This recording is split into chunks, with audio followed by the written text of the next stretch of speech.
Hello everyone and welcome back to the finals of the Chessable Masters 2020. This is the last game we'll be showing and it is game 4 of the Rapids. So Magnus won the game 1 of their second match and well, the second and third game ended in a draw. And now this is game 4.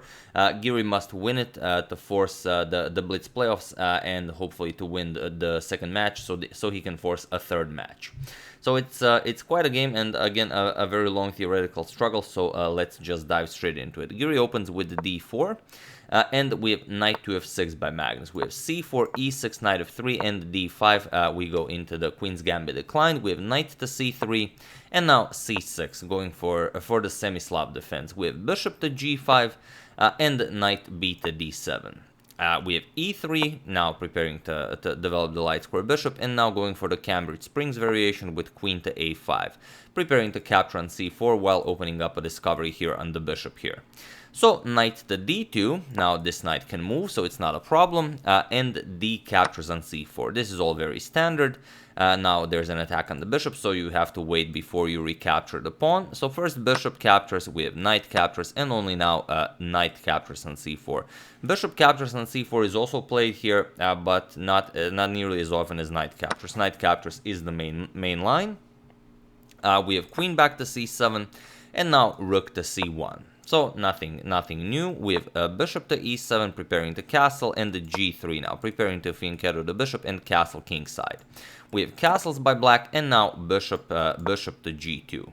We have rook to d8 by Magnus and now Giri just castles. We have bishop to d7 and here e4. Now Giri really nicely controls the center here, and Magnus needs to figure out how to properly develop his pieces and get his bishop pair to be very active. So here he goes b5. First kicks away the knight from c4, knight to e3, and now queen to b6. There is a game from 2013 that was played between Anish, Giri and Suneberg Hansen, where queen to a5 was played. But here Magnus goes for queen to b6. It's hard to say if Magnus knows of this game, but it could very well be that he does, and that he decided to play a different line than the one Giri already played here.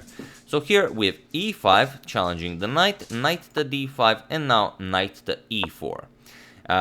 Here we have bishop back to e8, now just freeing up the d file for the rook, and the bishop will also be a very useful defender here if white decides to do some, let's say, queen h5 stuff, and then just tries and go for the black king.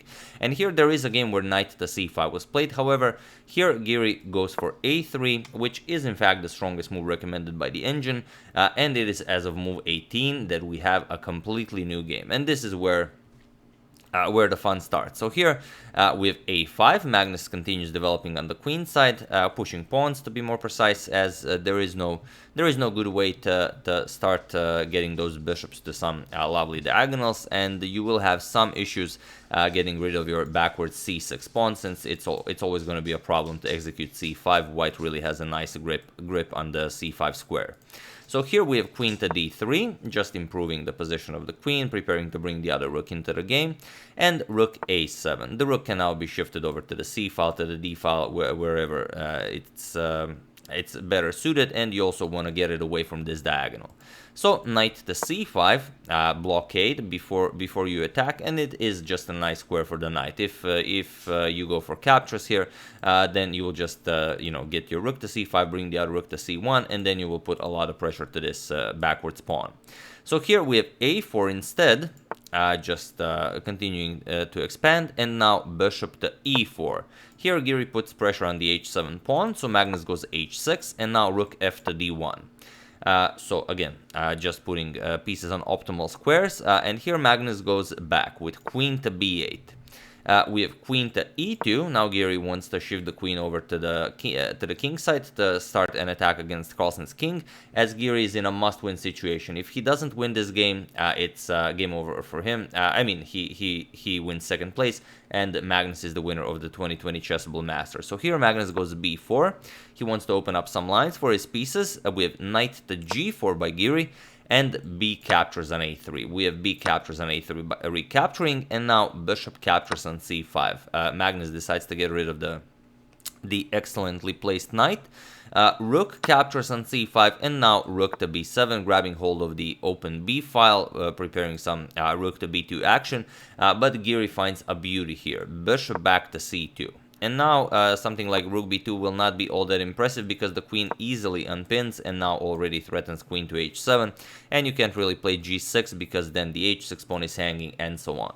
So here instead Magnus goes back, knight to e7. If needed, you can block queen e4 with knight to g6, so you do not have to worry about any h7 square weaknesses. But here Giri goes for it. He goes knight to f6 check, and it's quite a beauty, because if the knight is captured, for example, g captures, e captures, the knight is under attack, knight g6, now it's very tricky. Queen e3, going after the pawn here, and if you defend it, then just a rook h5, and it's game over for black. So that's not what you do here. What you do here is you play queen d6, so you can bring the queen back to f8, so you don't have to worry about checkmate here. However, even then, h4 is coming, and black really has no good moves here. Like if h5, rook just captures it, the pawn is still hanging. If queen f8, then h6 just traps the knight has nowhere to go. You could go, of course, to h8, but that's not very impressive. The rook and queen, the bishop, everyone working together will find their way to the black king. Some like let's say rook e5 to here, and the black king will be in big trouble as the bishop is beautifully covering this diagonal. So after knight to f6 check, we have king to f8 by Magnus, and now comes queen to g4. Now again offering the knight, but you still don't capture this because the ideas are pretty much the same. So here after rook to b5, Magnus just continues. He says, I'm not touching that knight. We have knight to h5. Giri now threatens mate on g7, and now Carlsen has to defend with the g6. And now queen to f4. Again, Giri with the fancy moves, again offering a knight here.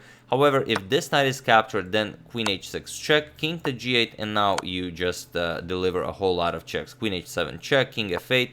First you trade on b5, and only after captures then you go queen h8 check, knight has to block, and now you recapture by bishop to h7. You're winning the piece back, and you will be much better. For example, let's say bishop c6, you're gonna go queen captures on g8 with check, and after the king moves, it's it's almost equal material. White is up a pawn, but also in a much better position.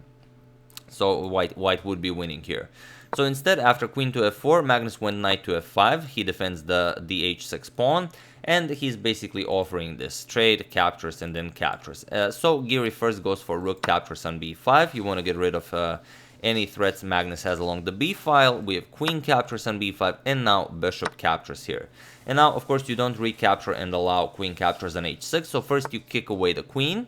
And now Giri has to figure out a good square for the queen. And the good square for the queen is somewhere along this diagonal. For example, queen c1. And then if Magnus recaptures, then you bust open the position with h4. That's how you should do it. And this is this would be very nice for white. However, Giri went for queen to f3. He wants to be able to recapture here once Magnus captures on f5.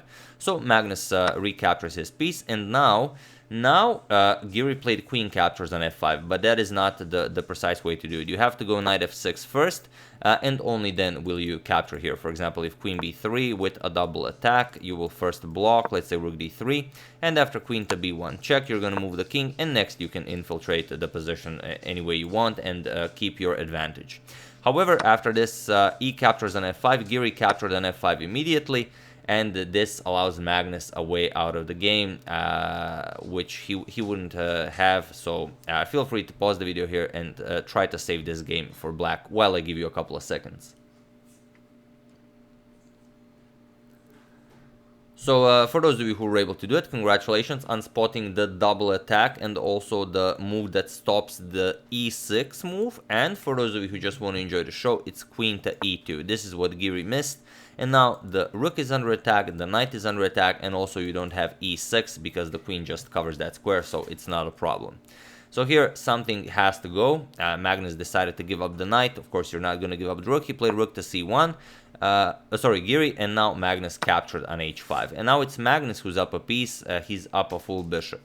So queen to f6, now with some queen to h8 ideas, but it's not enough. The rook is also under attack, so Magnus first moves it. We have rook captures on d4, and now queen to h8 with check. Other than that, you don't really have anything. You're down a piece. Black is just well, without going for queen to h8 check, black is just better, and there is no more way for Giri to win this game. So here Giri played queen to h8 check, king to e7, and now he forced a repetition. We have queen to f6 with check. Magnus just went back, king to f8. You don't want to go somewhere like king to d7, because then you allow queen captures on c6, the rook covers that. So Magnus just went back, and now Giri just kept repeating, queen h8 check, king e7, and queen to f6 check. Magnus played king f8, and we do have a draw by threefold repetition. So Giri had it.